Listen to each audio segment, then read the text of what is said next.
Olá, pessoal, bem-vindos aí ao nosso podcast Software Mental. Nós estamos aqui mais uma vez trabalhando no processo de expansão das suas fronteiras mentais, trazendo um tema muito bacana para favorecer o nosso protagonismo no desenvolvimento da nossa própria história pessoal e profissional, que é o nosso grande objetivo aqui no podcast. Hoje a gente trouxe um convidado especial, lá diretamente de São Paulo, autor de livro, um cara assim muito renomado, reconhecido no mercado de desenvolvimento de pessoas, desenvolvimento interpessoal e intrapessoal, que eu vou apresentar para vocês, já já vocês vão conhecê-lo. Antes, a gente só queria lembrar que o nosso podcast aqui do Software Mental tem o patrocínio e o apoio técnico da Atena Mídia, que nos permite fazer aqui todo o trabalho aqui de divulgação e de estúdio, tanto presencial quanto à distância e com distribuição internacional também. Então, voltamos aqui. Nós estamos hoje com o nosso convidado lá em São Paulo, o Eduardo Carmelo, que é, inclusive, autor de vários livros, e a gente conseguiu aqui a presença dele, ele aceitou o nosso convite para vir falar sobre o livro Gestão da Singularidade, que ele é autor e vai trabalhar um pouquinho, falar com a gente aqui sobre isso, que tem tudo a ver com o processo do protagonismo. Bem-vindo aí, Eduardo, tudo bom? Olá, Ana, como vai você? É um prazer estar contigo. Legal. Eduardo, a gente sempre pede para os nossos convidados se apresentarem, né, para o pessoal conhecer, para a nossa audiência conhecer, embora eu acho que você já é super conhecido, mas é bacana até de você trazer um pouco também aí a sua... falar de você, falar da sua trajetória e também do seu interesse por esse tema, né? Como é que surgiu essa questão da singularidade aí chamou a sua atenção, né, no processo das suas pesquisas, da sua prática mesmo? Perfeito. Bom, Ana, eu sou founder da Entusiasmos Consultoria, é uma empresa de consultoria que está há mais de 20 anos no mercado. O nosso grande foco é gestão da transformação. Então, a gente trabalha com as grandes organizações, elas desenvolvem um planejamento estratégico e depois você tem que fazer o desdobramento desse planejamento estratégico. Então, nós somos especialistas em fazer essa transformação, sempre integrando estratégia, liderança e cultura. Então, nós temos um trabalho muito forte no desenvolvimento da liderança para prepará-la para os novos desafios, né, das organizações para construir o seu futuro promissor. Uhum. Então, há 20 anos a gente trabalha muito com gestão da transformação e a gente humildemente olha um pouquinho para o futuro. Nosso foco hoje é 2025, para tentar fazer a leitura dos sinais e transformar isso em capacidade para a organização, né, criar suas propostas de valor. Daí que lá em 2008, eu tinha terminado de fazer o nosso livro de resiliência, que é uma metodologia que a gente tem para fazer os projetos de transformação. Uhum. E aí algumas empresas nossas, alguns clientes nossos, nos sugeriram um projeto de inovação, onde eles estavam percebendo que era necessário fazer uma modificação na forma de se desenvolver a liderança, né? Porque eles percebiam que a forma como os líderes promoviam a capacitação, né, e a inovação das suas equipes, elas estavam abaixo do esperado em relação a tudo que estava acontecendo no futuro, né? Então, lá em 2008, nós iniciamos esse projeto chamado Gestão da Singularidade. O meu grande inspirador foi um cara que está vivo, chamado Ray Kurzweil. E o Ray Kurzweil, ele é cofundador da Singularity University, né, lá em Palo Alto. Sim. E eu fiquei muito encantado, eu tive a oportunidade de assistir vários vídeos dele, e ele foi o autor do que nós conhecemos como singularidade tecnológica, que era justamente essa nova perspectiva que traria mudanças extremamente significativas para as organizações. E eu fiquei super encantado com isso, e lembro que a base era justamente isso, assim, era uma mudança tão dramática na forma de ver e de se desenvolver o mundo por causa dessa tecnologia, que você desenvolveria novos padrões de gestão, de atuação, de mindset. Sim. E daí que a gente começou a desenvolver, através do design thinking, nós usamos os nossos clientes, né, trabalhamos com os nossos clientes para compreender qual era o mindset daquela liderança, no que se refere ao trabalho de performance e inovação da sua equipe, e o que viria de novo, né? Novo aqui, não no sentido de diferente apenas, mas no sentido do que era genuinamente efetivo, né? Porque a gente trabalha muito com inovações que não necessariamente são novidades, e o que a gente estava buscando era uma mudança de mindset que realmente teria essa efetividade. Daí nós fizemos vários estudos de mindset com as empresas e nós fomos olhar como esses líderes estavam desenvolvendo, e a gente percebeu que uma grande parte, aproximadamente 78% da liderança, era o que a gente chamava de líderes tradicionais. Eles jogavam damas, né? Ou seja, eles tratavam a sua equipe, eles engajavam, eles comunicavam, eles capacitavam, tudo de forma extremamente igual. Então, era um padrão que isso era 2008, e o que aconteceu ali é que a gente estava num momento de crise, não sei se você lembra disso. Sim. Então, o que a gente estava analisando? A gente analisava como é que o líder desenvolvia a sua equipe justamente neste momento onde, por 3 meses, eles não estavam batendo metas, né? Então, eles tinham um padrão bem comum, assim, que era: chamava todo mundo numa sala, colocava os números, dava uma lavada em todo mundo, e se sobrasse tempo, eles botavam um vídeo motivacional, faziam uma atividade motivacional, e era isso que se fazia em termos de performance e inovação. Daí, nesse estudo, a gente percebeu que tinha um grupo seleto de líderes que tinha uma tratativa completamente diferente, né? Então, eles traziam a equipe, colocavam os números e faziam análise com cada um dessa equipe sobre como é que eles estavam entregando, observavam os processos, e aí eles conseguiam oferecer estratégias diferenciadas de orientação, de capacitação e de engajamento para os diferentes talentos. Foi aí que a gente percebeu que tinha um grande grupo que jogava damas e tinha um pequeno grupo extremamente funcional que jogava xadrez, né? E esse grupo que jogava xadrez a gente denominou de gestores da singularidade, né? E aí a gente desenvolveu um conceito para isso, onde gestão da singularidade é a capacidade que essa organização ou que esse gestor tem para maximizar a performance e inovação da sua equipe, construindo estratégias diferenciadas para aqueles talentos que estavam em níveis diferenciados de performance, de engajamento e de aprendizagem. Então, a gente ali percebeu que a grande inovação, a grande funcionalidade estava acontecendo ali num pequeno núcleo de líderes que já entenderam que para gerenciar todas a estratégia diante de complexidade, ele não podia ser mais um cara generalista, né? Ele não podia ser um cara que tratava todo mundo igual. Ele tinha que ser alguém que tratava a equipe como sujeito.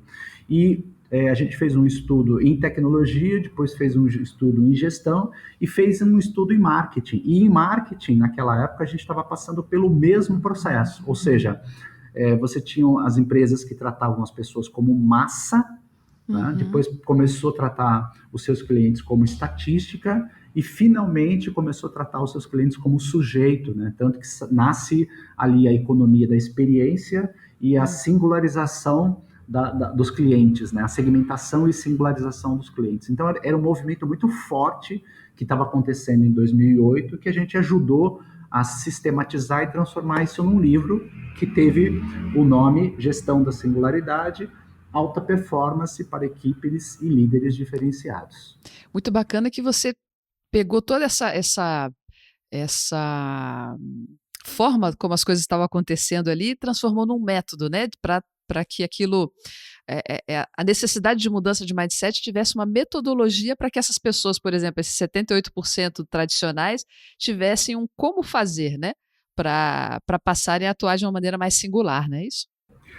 A gente sempre se preocupou com essa questão da abordagem, né, do método. Então, a nosso modo de trabalho, no livro Resiliência também, a gente usa o mesmo princípio. Nós Uhum. fazemos os estudos para definir a fenomenologia e depois a gente cria um conceito. Do conceito, a gente cria uma abordagem, porque como a gente tem a mente de design, né, a gente quer sempre Aham. criar metodologias para poder espalhar isso, para que as empresas possam utilizar a metodologia e ter os seus próprios resultados, né? E depois a Uhum. gente transformar isso num sistema. Então, essa é a nossa linha de trabalho, e a gente se preocupa muito com como, e até porque a gente sabe que no futuro as abordagens, o como, ele é um grande diferencial para as organizações que estão surfando essas mudanças e que precisam ter o know-how, que a gente chama, né? Tem um know-why, o know-why é entender o mindset dos clientes, entender a jornada da experiência dos clientes, entender o que eles estão precisando, necessitando, e o know-how é justamente criar abordagens para que as pessoas consigam ser efetivas, né? Uhum. E cumprir um aspecto muito difícil da gestão do conhecimento, que é incorporar o conhecimento dentro do ambiente de trabalho. Então você vê que as Uhum. empresas, as pessoas, assim, elas trazem muitas novidades, trazem muitas inovações, mas em geral, a grande maioria das empresas, elas têm uma dificuldade muito grande de transferir aquilo que se sabe para aquilo que se faz, né? E aí ter Sim. efetividade. Por isso a razão para nós da importância da metodologia, porque ela dá espaço para que o máximo de empresas consigam implementar o modelo e ter resultados eficazes. Muito bom. Provavelmente, Eduardo, vocês nessa prática, né, ao realizar esse processo, que é uma baita mudança de mindset, né? Você imagina o cara que trata todo mundo mais ou menos do mesmo jeito, ele Sim, passar exato. a tratar a sua equipe, os seus liderados, cada um com as suas especificidades, as suas demandas, a sua necessidade. Essa grande mudança de mindset que tem esse apoio metodológico todo, eu imagino que tenha desafios, né, que as pessoas passam por esse desafio nesse processo de mudança de mindset. O que que você sentiu, percebeu acontecer nesses praticamente 11 anos, né, desde 2008 para cá, da aplicação dessa metodologia de singularidade? A gente, desde essa época, na verdade antes, né, desde o trabalho de resiliência, a gente tinha é, observado um fenômeno de transformação extremamente importante, que era o Uhum. seguinte: normalmente quando a gente fala em mudança de mindset dentro das organizações, Uhum. a abordagem tradicional é tentar construir narrativas que façam com que as pessoas se sensibilizem da importância da mudança. Uhum. Então, não que isso não seja efetivo, mas ela tinha uma limitação, porque você, normalmente, nos processos de mudança, você insere lá o presidente falando, o vice-presidente falando, o diretor de RH falando, você tem um foco muito grande numa comunicação onde a tentativa é de fazer a mudança de mindset através da mudança de crença. Tá? Uhum. E o que a gente descobriu que isso tinha uma grande limitação, porque Uhum. ele vai lá e assiste 5 palestras sobre a importância de mudar, a importância de ser singular, por exemplo, né? E depois, quando ele entra no trabalho, todas as experiências que ele tem mostram exatamente o contrário. E aí, é por isso que você tem nos projetos de transformação, de cada 10 projetos de transformação, a gente tem 7 que não dão certo. Né? E Uhum. daí, observando esse fenômeno, a gente desenvolveu uma abordagem onde o foco não era única e exclusivamente criar narrativas para fazer com que as pessoas pensassem melhor ou acreditassem na mudança. O que a Uhum. gente foi fazer era ajudar o modus operandi, melhorar o modus operandi. Então, por exemplo, em vez de dizer da importância da resiliência, explicar toda a narrativa, nós sentávamos com os líderes e trazíamos a metodologia e ajudávamos na mudança de comportamentos necessários para que ele pudesse perceber o contraste, né, e a positividade do contraste entre como é que eles faziam aquela gestão, a gestão tradicional, e como é que eles, então, aplicavam novas práticas, que está no livro, né, as 30 práticas de gestão da singularidade, e ajudávamos a fazer com que ele dominasse essas práticas, e em 1 mês, 2 meses, com a mudança da prática, do comportamento, eles começavam a perceber o feedback da equipe. A equipe começava a ser muito mais engajada, porque o líder se interessava sobre as verdadeiras necessidades de engajamento daquela equipe. O líder criava, hoje que a gente chama de PDI, né, Programa de Desenvolvimento Individual de 15 dias. Então, as mudanças que estavam ali não eram mudanças que demoravam 6 meses.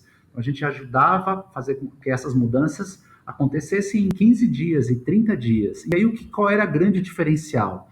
Eu não ficava tentando fazer com que ele acreditasse que a mudança ia dar certo. Eu ajudava a fazer com que esses líderes modificassem os seus comportamentos e práticas, e entre 1 mês e 2 meses, a equipe percebia um aumento de performance e de inovação. E o impacto nos resultados, nas métricas que as empresas precisavam alcançar, ele era muito mais efetivo e mais rápido. Então, o que você tinha? Você tinha uma abordagem onde o foco não era acreditar na mudança, mas o foco era operacionalizar a mudança através daqueles comportamentos que estavam ali sendo mentorados, modificados, e aí você tinha um feedback praticamente instantâneo da equipe que amplificava os resultados. Então, o que a gente percebeu? Com a gestão da singularidade, várias equipes, elas aumentavam a receita mesmo, né? Aumentava de 2 a 17% de receita. Eles passavam de 62% de engajamento para 82% de engajamento. Nós tivemos um projeto logo no começo de uma organização muito conhecida, onde eles eram a equipe de menor engajamento dentro da empresa, e em 4 meses eles se tornaram a equipe de maior engajamento dentro da organização. Eles viraram referência naquele processo, em essência, porque eles não pediram para as pessoas acreditarem na mudança, mas a gente preparou os líderes para poder operacionalizar essa mudança junto com a equipe. E aí a equipe sente mais receita, mais engajamento, e uma métrica extremamente importante na complexidade é que você aumentava o nível de proficiência da equipe. Então a equipe se tornava ao mesmo tempo mais madura e mais autônoma. Hoje, 10 anos depois, né, você percebe o tamanho do impacto que isso teve para as organizações que se anteciparam em relação a isso. Então, a grande essência justamente foi isso, assim, não peça para as pessoas acreditarem na mudança, que elas não aguentam mais isso, narrativas. O que elas precisam? Elas precisam de um conjunto de passos que estão lá mentorados, pelo menos no começo, para que elas consigam perceber os verdadeiros resultados da metodologia, né? E aí o que acontece é que elas dominam e se responsabilizam pelos processos, e aí elas vão crescendo naturalmente. É muito bom porque não é acredite primeiro, né? Na verdade, faça primeiro. Exatamente. E o resultado vai demonstrar essa mudança real, né? O que a gente sempre fala as organizações, elas no primeiro momento, elas dizem, confiem em mim, né? Porque vai dar certo. E o que a gente tem dito para ela, assim, para de dizer confie em mim. Você tem que ir para um outro nível, que é show me mostre. Me mostre como é o novo. E aí eu faço o buy-in, né? Aí eu faço a compra. Aí a equipe compra, os clientes compram, as empresas compram. Legal. E tem uma etapa, talvez no começo, porque entre o fazer diferente e o resultado acontecer, existe um pequeno período aí que ainda é meio de vamos dar um crédito a essa nova forma de funcionar, né? Não é o acreditar lá na frente, não é um cenário muito distante, né, de mudança, mas até certo ponto é um cenário ali de curto prazo, né, de uns créditos, né, que se dá a essa nova forma de pensar. Porque senão a pessoa também não admite, né, de fazer a coisa diferente. Então, hoje, né, se você hoje, ao longo desses 10 anos, nós trouxemos muitas abordagens novas, né, muitos mindsets. Então, hoje a Uhum, Entusiasmos ela trabalha com design thinking, trabalha com Lean Startup, que é uma metodologia de geração de novos produtos, trabalha com Scrum, que é uma metodologia que desenvolve produtos mais rápidos e mais eficazes, uhum, né? E a própria gestão da singularidade. Mas se você está trabalhando no mundo das startups, por exemplo, que você percebe que essas metodologias, o Sprint, o Scrum, né? Assim, você cria um projeto e você vai desenvolvendo o produto, serviço, experiência em 30 dias. Então você uhum, percebe que há um conjunto de mindsets que estão revolucionando a forma de você fazer negócios. E no fundo, a grande essência, se você faz o mesmo paralelo com Customer Experience, né, com a gestão da experiência dos clientes, é que tudo que eles estão dizendo é: para de me vender ideologia, me uhum, crie uma experiência que eu possa ser mais ágil, que possa ter um sense making, que possa ter um significado e que eu possa perceber o quanto eu estou me fortalecendo diante dessa complexidade. Então, sempre uhum, vai ter esse gap de crença, né? Ou seja, é o que você está falando, assim, agora nós vamos usar metodologia A, B ou C. Normalmente a equipe sempre vai dizer: ah, tá bom, então legal, bacana, então vou ter que assistir uma palestra sobre isso, e quando a gente vai implementar? Então o uhum, modus operandi ficou muito importante, porque é ele que ajuda na modificação da experiência, ou do cliente interno, ou dos funcionários. Então o que a gente tem visto em termos de revolução é que as pessoas estão cansadas da narrativa, do storytelling, e elas estão uhum, muito mais interessadas em ter experiências onde ela pode crescer utilizando uma abordagem. Né? E isso está uhum. sendo, não diria que a gente, acho que não dá para chamar de revolucionário, mas dá para chamar de evolucionário. Então, Uhum. eu tenho comprado não a ideologia, eu tenho comprado a experiência que me ajuda a crescer. Por isso que a singularidade é muito forte. Uhum. E o bacana é que muita gente não acredita que você consegue fazer esse desenvolvimento, até porque eles estão acostumados com um desenvolvimento muito tradicional, né? Por exemplo, você vai fazer um curso de Sim. liderança, 90% dos cursos de liderança, você entra numa sala, tá lá.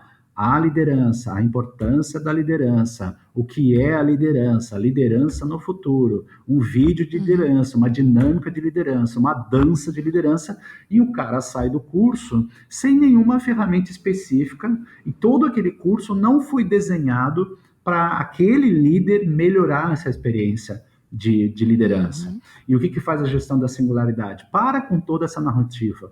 Vamos olhar como este líder está trabalhando e vamos perceber o que a gente precisa ajustar na forma de liderar que gere mais impacto para a equipe. É por isso que a adoção da gestão da singularidade é muito forte e muito Uhum. rápida, porque a gente não está criando o que a gente fala, o saber saber. A gente está Sim. modificando o saber fazer dele. E claro que você tem, para construir a singularidade, você precisa construir um ambiente de confiança, né? Porque os nossos Uhum. líderes têm muito medo de dizer que não sabem, os nossos líderes têm muito medo de feedback e os nossos líderes têm muito medo de ser corrigido. Então Uhum. você cria na gestão de mudança, a gente cria um BA, que a gente chama de contexto capacitante, né, é um termo da gestão estratégica do conhecimento. Você cria um ambiente de extrema confiança para que esse líder se sinta à vontade em fazer uma análise de como ele trabalha e como ele pode fazer um design melhor da sua atuação. Então Tem você muito vai. a ver com a agilidade, né? Com a gestão do processo ágil, né? Tem, Das coisas tem, mudarem rapidamente e terem um resultado rápido e também aprender rapidamente com o tem resultado, não é muito isso? a ver com agilidade, porque agora a gente tem Uhum. um trabalho chamado aprendizagem na complexidade, que se interliga com a gestão da singularidade, que tem Uhum. 3 pontos importantes, que é foco, Uhum. incorporação do conhecimento e validação desse conhecimento. Então, o que o líder... Enfim, a gente não gasta mais 8 horas contando para ele o que vai ser o futuro. Em 2 horas, a gente tem capacidade de modificar a forma como ele está trabalhando, justamente porque a gente foca no know-why, como é que ele está trabalhando, por que ele está trabalhando. Seria uma espécie de metacognição. A gente aumenta a metacognição do líder, né? Ajuda o líder a pensar por que ele está pensando daquela forma, por que ele está fazendo, um sentido, por né? que ele está... você vai ressignificar aquele sentido.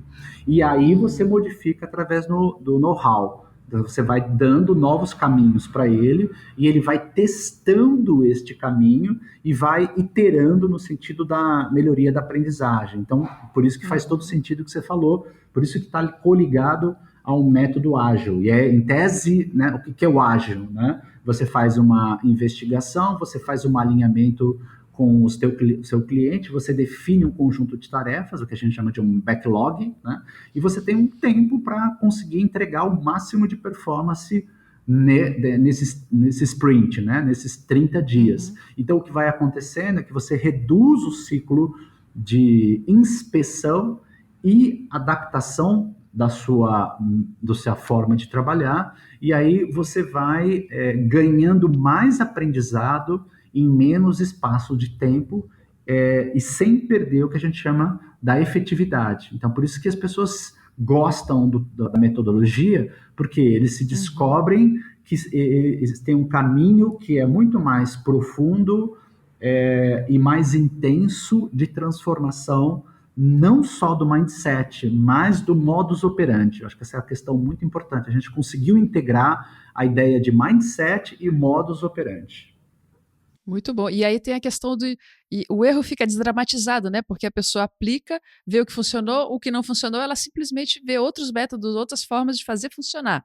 É um jeito de ir aprimorando, né, a prática. Então, na metodologia ágil, o erro não é um problema, né? O erro é uma oportunidade de aprender. Exatamente. Eu fui para Israel esse ano, fiquei lá numa missão de inovação e é impressionante a forma com que o israelense lida com o erro. É completamente diferente da gente. Nós somos mais latinos, né? Então, o israelense tem o que eles chamam de chutzpah. Chutzpah ele é direto ao ponto, ele é respeitoso, ele é questionador, ele aprofunda nas questões. E quando tem um erro, ele é o primeiro a levantar a mão, falou, fui eu, desculpa, eu vou me organizar aqui, amanhã eu crio um PDF para a gente compartilhar o erro, e não tem nenhum problema em relação a isso. E a gente latino já tem mais um ego, um mimimi, demora. Os meus projetos, eu costumo dizer isso, assim, que eu tenho projetos onde uma empresa constrói um produto, um serviço, um modelo de negócio em 10 dias, e outra empresa demora basicamente 1 ano para fazer a mesma coisa. E aí você sempre vê que é um emaranhado entre burocracia, excesso de hierarquia e medo de errar. As pessoas não querem mudar, as pessoas querem mudar os outros, não querem mudar a si mesmo. Né? E aí quando você vê toda essa transformação ágil, quando você vê um líder de Israel trabalhar, você vê que a coisa mais importante é justamente experimentação, aprendizado contínuo e melhoria contínua. Né? Só que ele não demora um ano para fazer uma modificação. É impressionante a velocidade deles, porque o mindset... Eu digo que quando eu voltei de Israel, a sensação que você tem uns 15 anos de atraso. Né? E não está ligado à tecnologia, está ligado literalmente ao mindset e à cultura de inovação que está instalada lá, enquanto a gente aqui tem uma espécie de cultura de eliminação de risco, eliminação de dinheiro e maximização do que é comum, não do que é novo. Né? E isso está gerando uma diferenciação em termos de negócio que é abissal, né? Abissal. Por isso que eu acho que a questão do mindset ele é fundamental, integrado com o modus operandi. Muito bom. Eduardo, para a gente, a título da gente já finalizando aqui o nosso tempo no podcast, você mencionou aí as 30 práticas, né, da gestão da singularidade. Não dá tempo de falar das 30, mas quais as práticas que você destaca que são assim aquelas chave importantes e que você vê que dá um grande impacto, ou até mesmo que você observa que impactaram as pessoas, talvez até não fosse a que você pessoalmente achava a princípio que seriam impactantes, mas que nos gestores isso aparece com muita frequência como sendo o destaque dessas 30 práticas? Dessas 30 práticas, nós tiramos 9 práticas que a gente considerou assim como se fosse o Pareto, né? Assim, os 80% que geram grandes impactos dentro da organização. Então, o conceito mostrou que para cada nível de engajamento você tinha um conjunto de práticas diferenciadas. Então, por exemplo, como é que eu engajo e melhora a performance de alguém que já está engajado? Então, como é que eu trabalho com o engajado? Então, o engajado nos diz o seguinte: poxa, para eu ser mais engajado, chefe, por favor, me mostre com clareza qual é o norte. Chefe, por favor, vamos trabalhar todo santo dia com alinhamento estratégico e priorização estratégica. Então, já são aí 3 práticas. Chefe, eu não preciso andar na brasa para eu ficar mais motivado, eu não preciso de bexiga. O que eu preciso é ver que você, chefe, está construindo uma coerência de valores. Então, aquilo que foi definido no código de conduta está sendo aplicado aqui no ambiente de trabalho. Chefe, você projeta e protege a inovação e a meritocracia no ambiente de trabalho. Quando isso não acontece, naturalmente este ser engajado, ele vai ficar desengajado. No que se refere à capacitação, por exemplo, tudo bem ele sair para fazer um curso de 8 horas, mas ele valoriza muito mais uma prática de uma reunião diária, né? No Scrum, por exemplo, a gente tem a reunião diária de 15 minutos em pé. Então, para ele, se aprende mais e se desenvolve mais com uma reunião de 15 minutos por dia ou a cada 2 dias na semana, do que, às vezes, fazer um curso fora. Então, essas práticas são as práticas sínteses do engajado. Do não engajado, o que a gente descobriu? A questão mais importante, em termos de orientação, é que o líder possa clarificar quais são os trabalhos, as expectativas de performance deste não engajado, o que eles estão esperando de performance, o que eles estão esperando de feedback. O não engajado, por exemplo, ele precisa de 2 vezes mais feedbacks do que o engajado, porque o engajado, num projeto de 10 etapas, o engajado vê o chefe na primeira e depois vai ver na 8ª. O não engajado, se deixar, ele quer todo santo dia isso, né? Então, o não engajado é aquele que entrega bem, trabalha bem, entre as 8 e as 7, mas se tem alguma coisa muito rápida, muito inovadora, muito complexa para resolver, ele não consegue fazer. Por isso que, normalmente, os líderes dão essas atividades para os engajados. E por isso que, no Brasil, gente que trabalha muito bem, trabalha mais. Tem como recompensa trabalhar mais. E é por isso que, normalmente, os engajados são sobrecarregados, né? E aí o que acontece? Para o não engajado, ele precisa muito clarificar as expectativas de performance e de valor. No que se refere a engajamento, é um grupo que precisa mais do líder, socialmente falando, o líder precisa estar mais próximo mesmo, e é um grupo que tem como prática o feedback e o treinamento constante. Né? Por isso que quando a gente dizia, quando você dá uma informação para o engajado, ele entende e já sai fazendo. Quando você dá uma informação para o não engajado, ele entende, mas não tem capacidade de autonomia para entregar todas as fases do projeto. Então, você precisa reduzir o ciclo de inspeção com o não engajado para que, se chegar lá no final, o engajado consiga entregar os projetos com uma qualidade e no tempo adequado. E se o líder não fizer esse acompanhamento, provavelmente o engajado vai entregar o projeto atrasado e que não estará dentro do acordo de nível de serviço que foi contratado. E as práticas... E muitas vezes sobra para o engajado. E vai sobrar para o desengajado, para o engajado, exatamente. E aí o desengajado, que esse é o grande problema dos líderes, né? São pessoas que entregam abaixo do esperado, daquilo que foi acordado, e você não sente uma grande disposição desta pessoa para realmente fazer uma modificação. Então, quando você analisa esse estado de performance, você percebe que esse cara, de uma certa forma, está fazendo o mínimo esperado. A gente diz que, dentro de uma perspectiva sistêmica, o desengajado, ele consegue encontrar todas as falhas de sistema que a organização tem. Então, se o líder não disse o que ele tinha que fazer, ele não vai fazer. Se o líder não foi específico, ele vai fazer qualquer coisa generalizada. Então, as práticas fundamentais para o engajado é justamente eliminar todas as lacunas de cultura, de estratégia e de performance para que este desengajado saiba exatamente o que fazer, como se portar e o que entregar. E aí o que a gente percebe que no contexto de engajamento, o que vai funcionar como prática para o desengajado é que o líder desenvolva um plano de um projeto muito bem específico e cobre a performance quando ela não for entregada. Porque o que a gente percebeu? Que o líder tradicional passa todos os projetos para o engajado e não treina o desengajado e não cobra a baixa performance do desengajado. Então, o que você vê é que, na maioria das vezes, o desengajado não tem gestão das consequências. Então, essa é uma prática extremamente fundamental para o desengajado, ter gestão de consequências. Né? E aí tem um trabalho muito forte em termos de capacitação deste desengajado para que ele aumente o seu nível de proficiência. Então, a prática que funciona é descobrir este desengajado, se ele está desengajado porque ele não sabe o que fazer ou se ele não sabe fazer. Em geral, 2/3 do desengajado melhoram, né, se tornam não engajados ou engajados, porque a prática fundamental da liderança é oferecer orientação e oferecer capacitação.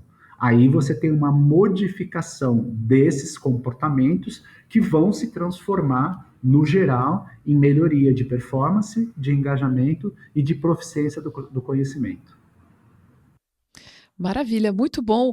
O que a gente percebe, né, Eduardo, aqui, o livro Gestão das Singularidades, ele acaba trazendo toda essa base metodológica que facilita muito colocar em prática todos esses princípios, né?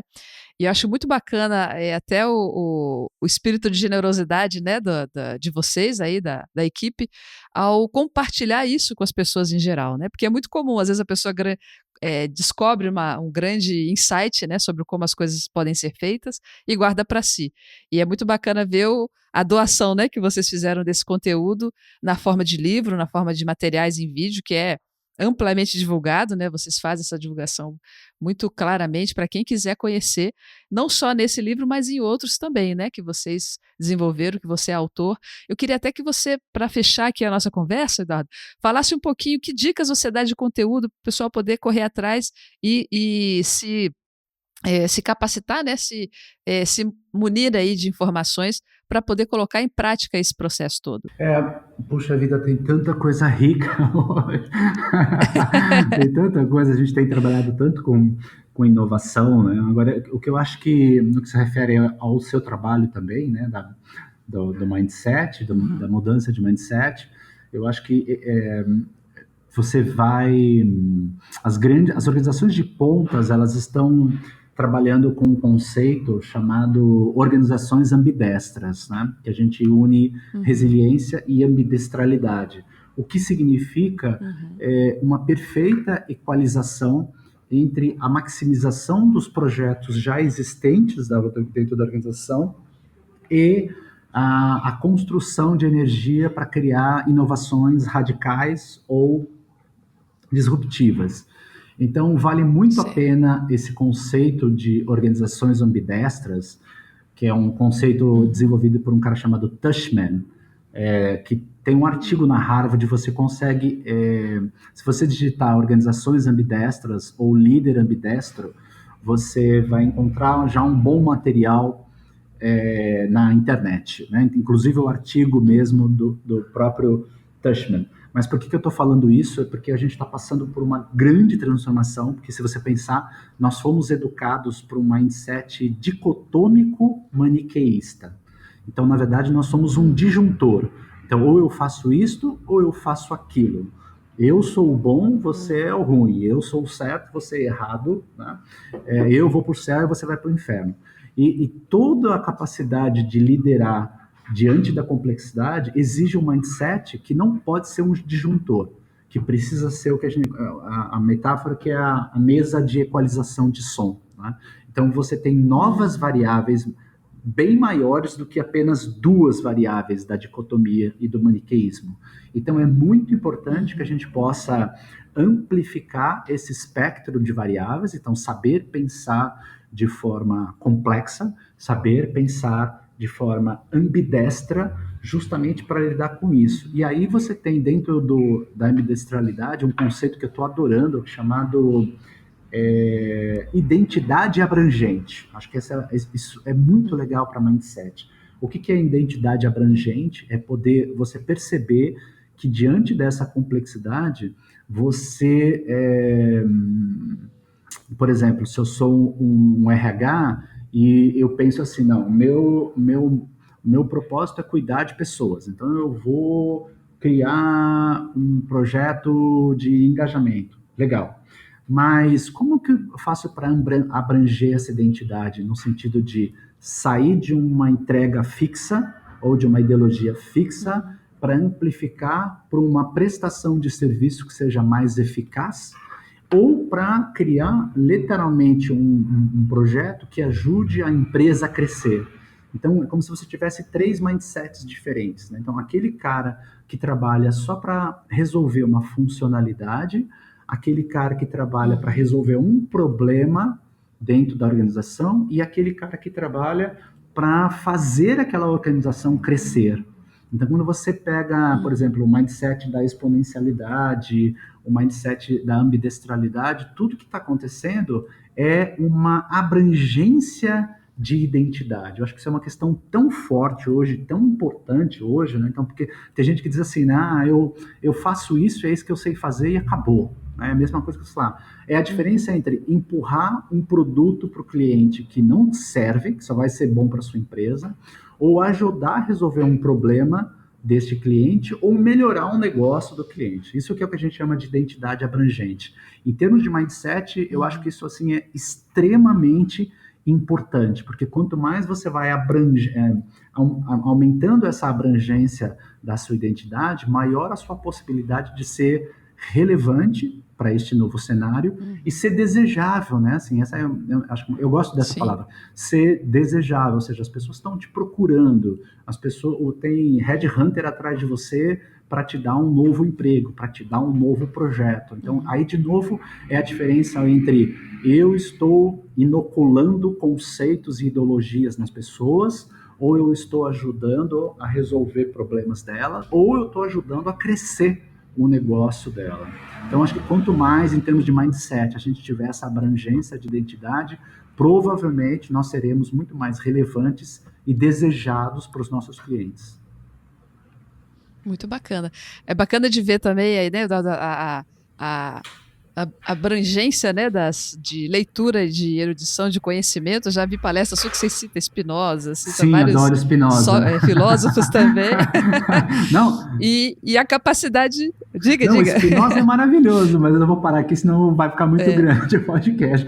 Mas só a dica de Spinoza, porque eu sempre faço essas associações, né? Eu acho que tem uma questão rica que é você transitar em vários mundos de conhecimento e depois ser capaz de associá-los, né? Por exemplo, Spinoza se você estudar os 3 gêneros de conhecimento do Spinoza, né, isso é tão incrível, porque ele fala, o primeiro gênero é o gênero da consciência das marcas, né? Ou seja, é o mundo tentando inocular crenças em você para você ser um escravo da bagaça. Então ele diz que você deixa de ser escravo quando você passa de acreditar no que as pessoas dizem, nas crenças e dogmas, e passa a ser um homem da ciência, aquele que questiona, aquele que investiga o fenômeno. Então ele mudou olha que interessante, mudou de mindset, né? E aí, para você ser livre, você sai do homem da ciência e vai para o homem da inovação. Você começa a produzir inovações a partir das fenomenologias. Imagina, não tem nada mais libertador do que isso, né? Com certeza. E, se vocês, e imagina se que ele falou isso em 1600 e bolinha, né? Não, e tomou tiro, e tomou facada, e assim, era num momento tão, foi expulso, né, da comunidade dele, assim, foi excomungado. É tão incrível. E se você junta a Spinoza, por exemplo, com o Ray Kurzweil, né, assim, você fala, puxa vida, esses caras estão há 500 anos de diferença, mas estão mantendo, né, o que na minha perspectiva me encanta muito, né, mantendo a ideia potencializadora de construir potência e liberdade, né? Continua sendo incrível o mundo onde você, né, consegue transmitir informações que tirem as pessoas da escravidão das marcas para levar as pessoas a serem cientistas da inovação, né? É lindo, brilhante, maravilhoso. É muito bacana. Temos tema para muito papo, né, não, Tem muita coisa boa. Muito bom. Bacana, olha, foi um prazer estar conversando aqui contigo. É muito bacana, muitas ideias me surgiram aqui. Já li seus livros, já assisti muita coisa sua, mas é sempre muito bacana te ouvir de novo e poder explorar um pouquinho mais, né, desse conhecimento e dessa prática. Isso eu acho muito interessante, porque você transforma toda essa bagagem em coisas muito palpáveis de mudança e de modificação real, Perfeito. né? Que pode realmente trazer mudança, né, no nosso dia a dia.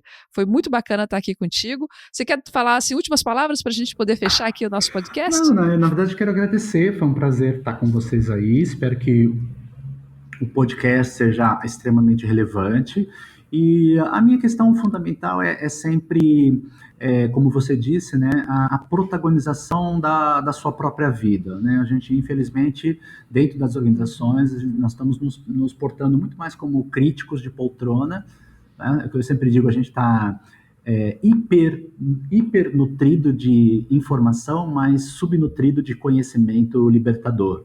Então, acho que tem um exercício muito forte no futuro mesmo, que é você não delegar o seu crescimento pessoal e organizacional para a sua empresa e você assumir essa responsabilidade, né? Ou seja, para criar a si mesmo como obra de arte, como já dizia o Deleuze, né? Então, acho que esse é um exercício muito forte, que é uma mentalidade que a gente precisa realmente desenvolver, né? Parar de transferir responsabilidade para os outros, assumir essa responsabilidade e ser um ser de potência e de autonomia.